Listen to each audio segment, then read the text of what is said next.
Dạo gần đây anh em đi xe máy dầu đang rất quan tâm chuyện đăng kiểm, đặc biệt là vấn đề xe ra khói khi đạp ga lớn. Như chiếc Toyota Fortuner máy dầu này, sau 180.000 km họng nạp đã đóng rất nhiều muỗi carbon.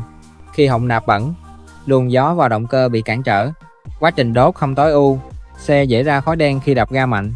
Vì vậy trước khi đi đăng kiểm, xe được vệ sinh họng nạp bằng phương pháp bắn trấu. Bắn trấu là gì? Là dùng hạt vỏ trấu chuyên dụng bắn bằng áp lực khí, giúp đánh bật lớp muỗi carbon bám trong họng nạp và xu báp nạp.